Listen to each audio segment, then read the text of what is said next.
Thank you mga kaibon, maraming salamat po. Welcome back sa YouTube channel natin mga kaibon. Kumusta po kayong lahat? For today's video, magbibigay po ako sa inyo ng konting kaalaman at konting idea.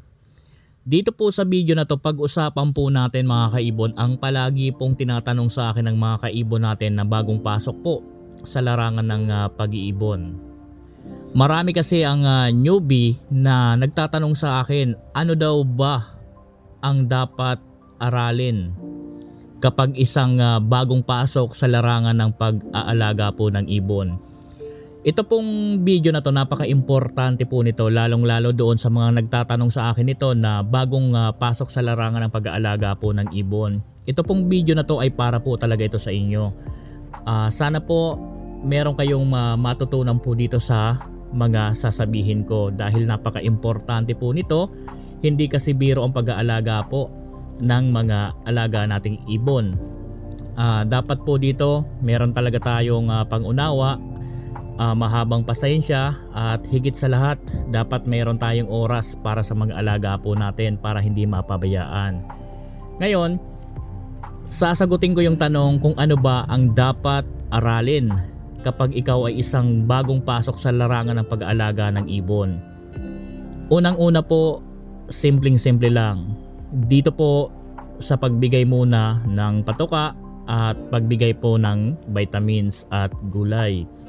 Importante kasi itong pagbibigay ng patoka sa mga alaga po natin. Dapat po meron kayong idea kung gaano karami ang kinakain po ng alaga po ninyo para hindi naman po magutom kung kumulang.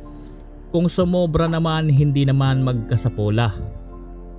Kaya po dapat ito muna ang inaaral po ninyong pamamaraan sa pag-aalaga po ng ibon.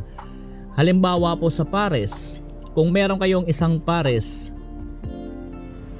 ako po ang binibigay ko sa isang pares, kapag po ang scope na ginagamit natin is 5 gram, 3 scope po, maghapon na po yun. Kinaumagahan na po tayo magpapalit ng patoka. Kung halimbawa naman ang scope po ninyo is 10 grams, 2 scope lang po ang ibigay po ninyo, maghapon na po yan sa isang pares. Ngayon, kinaumagahan, obserbahan po ninyo kung maraming tira. Kung meron pa pong tira, yung patoka po nila, kagaya po kung halimbawa doon kayo sa 3 scope ng 5 gram, kung meron pa pong tira, tansyahin po ninyo kung gaano ba karami ang inubos nilang pagkain sa maghapon. Kapag meron pang tira, pwede kayong mag-add ng 2 scope doon sa 5 gram, or kaya naman kung marami-rami pa, pwedeng 1 scope lang po doon sa 5 gram. Halimbawa sa 10 gram naman po ang gamit po ninyo, kung marami pa pong tira yung patoka, pwede kayong mag-add ng 1 scope ng 10 grams. Kung halimbawa naman po konting-konti na lang ang tira, so pwede na po kayong mag-add doon ng 2 sa 10 grams. Doon naman sa 5 grams, tansyahin po ninyo kung ilan ang inubos nila para matansya po ninyo kung mag-add kayo ng 1 scope ng 5 gram or kaya naman 2. So pagdating naman po dito sa vitamins mga kaibon, sa pagbigay po ng vitamins mga kaibon, araw-araw po ako nagbibigay ng vitamins. Ang ginagamit ko, sagupaan. Umaga, sagupaan po ang binibigay ko. Pagkahapon, pinapalitan ko po yan, pinapapalitan natin yan kung nasa trabaho tayo ng Vitamin Pro. So yan po ang pinapalit natin, yung 2 yan. Kung may probiotics kayo, okay naman po yan gamitin sa Sabado at Linggo. Okay po yan, gawin ninyong alternatibo sa Sabado at Linggo. Yon ang ibigay po ninyo na Vitamin Pro. Sa pagbigay naman ng probiotics, sa pagbigay naman po ng gulay, mas maganda 4 times a week. Ang ibon, for example, hindi pa naman mangingitlog, mas magandang gulay dyan, kangkong. Kapag malapit ng mangitlog, napapansin ninyo nagme-mate na yung 2, mas maganda nang ibigay dyan, 4 times a week po ito ha, malunggay. So yan po ang unang dapat po ninyong aralin. So kapag nakuha nyo na po ang mga ang tamang pagbigay ng patoka at vitamins at gulay, ito na po ang susunod natin aralin. Obserbahan natin yung mga pares po natin. Obserbahan natin yung hen, obserbahan natin yung cock, lalong-lalo na po ang behavior niyan.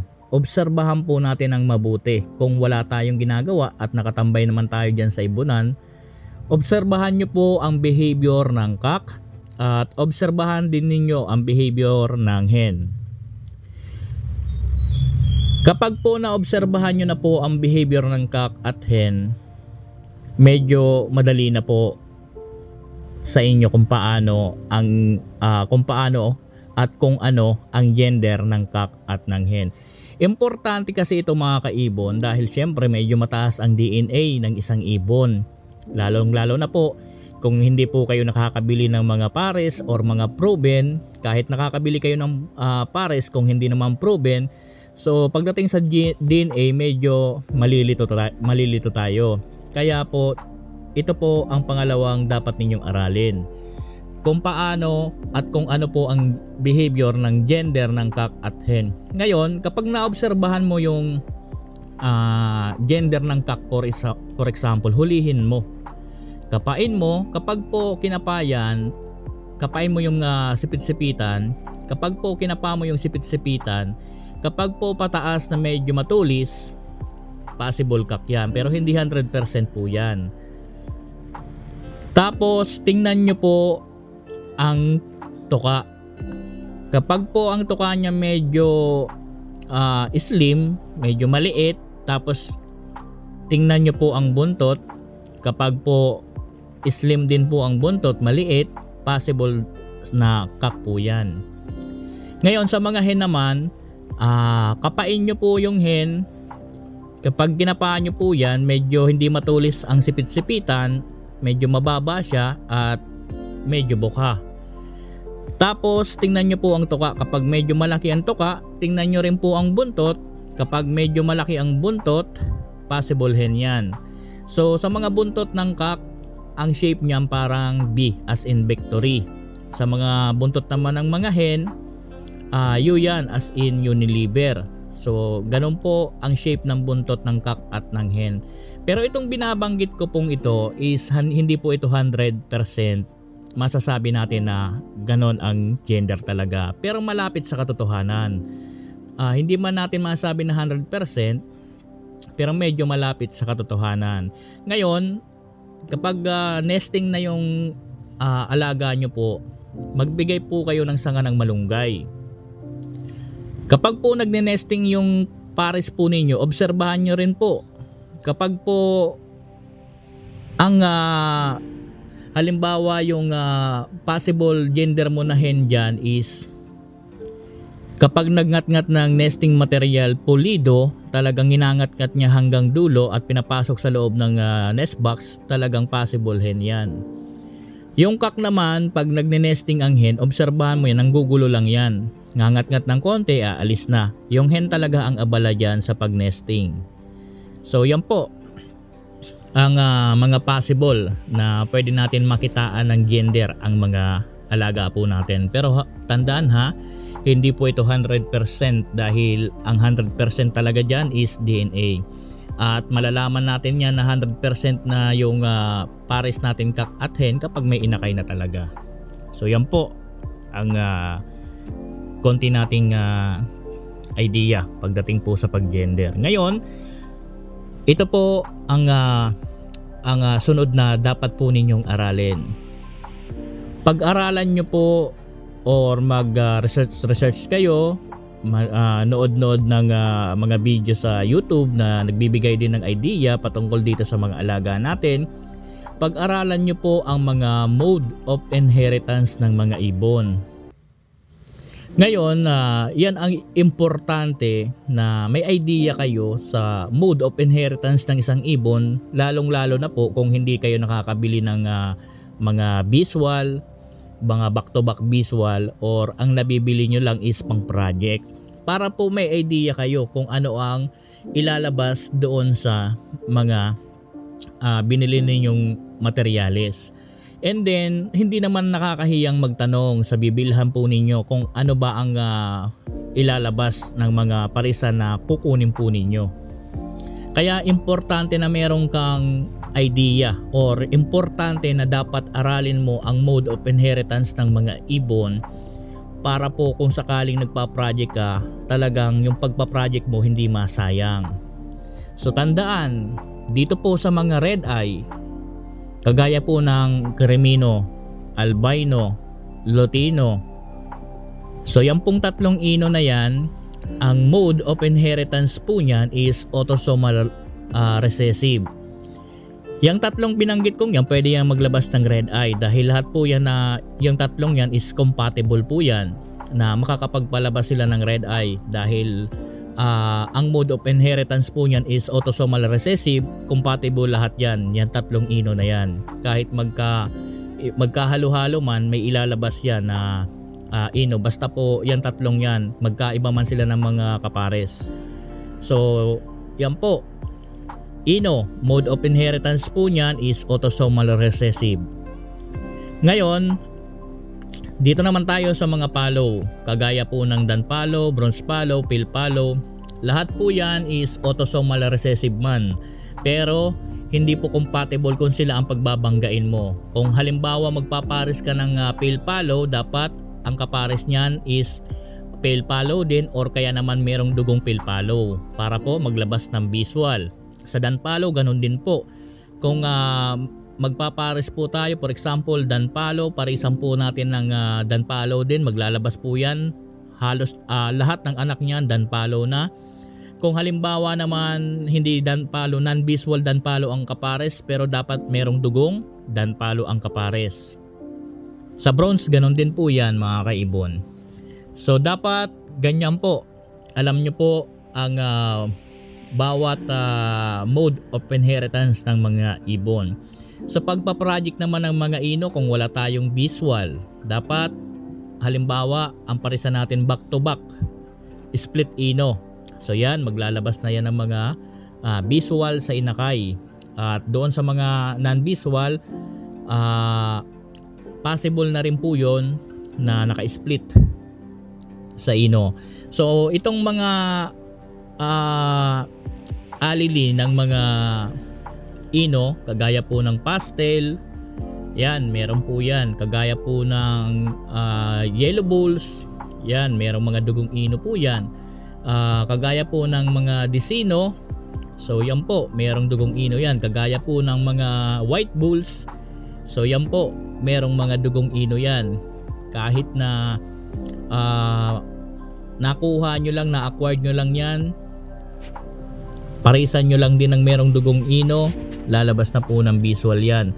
Dahil po yung mga pastel, disino, white bulls, yellow bulls, lahat na po yan ang galing po sa ino.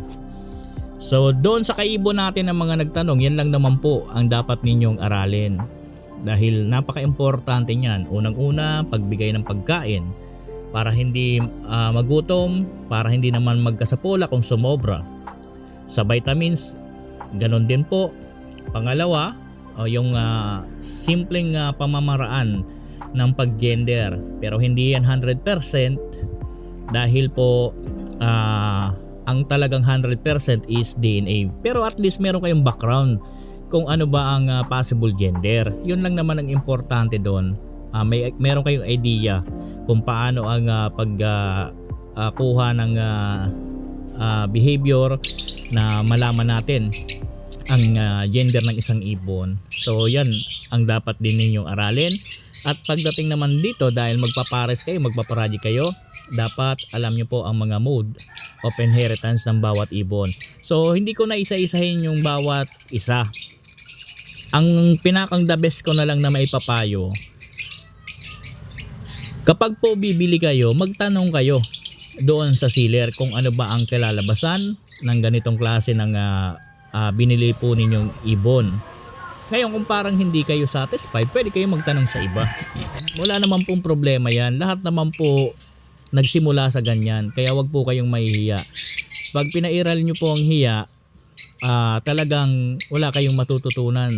So dapat wag kayong mahihiya magtanong. Tapos yung mga sinasagot nila, i-apply nyo rin po dyan sa ibonan ninyo. Kagaya po nitong mga video ko. Napakarami po nating video. Kapag po pinanood po ninyo yung mga video ko, wag po yung itatak nyo lang sa isip ninyo na ganito yung mga nakuha po ninyong idea. Kumbaga, yung mga papanood ninyo pong video dito sa akin, nakukuha ninyong kaalaman sa pag-aalaga, i-apply nyo po dyan sa ibonan po ninyo para po masatisfy po talaga kayo. Para po hindi masayang yung oras natin, di ba? Kaya kayo nanonood para po magkaroon ng idea. Pero kung hindi nyo naman i-apply sa ibonan po ninyo, parang wala naman mangyayari. Mas maganda may apply nyo rin para yung experience ko baka mas higit pa yung ma-experience mo dyan sa ibonan mo. Kasi lahat tayo na mag-iibon, iba-iba po ang experience natin pagdating po sa pag-aalaga. Meron lang mga pagkakataon na nagkakatugma. At meron din mga pagkakataon na nagiging maganda yung resulta. Lalo po sa mga nagpa-project na kaibon natin na nagkakaroon ng idea na tinuturo natin. Sa tagal ko na pong gagawa ng content, marami na po akong natulungan ng mga kaibon natin na nagsimula din sa walang idea talaga. So sa tulong din ng gabay natin, tinuturuan natin, tapos nakakapanood po ng video natin. So yun, nagkaroon po ng idea, kaya maraming salamat po. So yun lang mga kaibon, na hanggang dito muna yung video natin. Maraming salamat po. Happy birthday po sa ating lahat. God bless po sa ating lahat mga kaibon. Thank you po.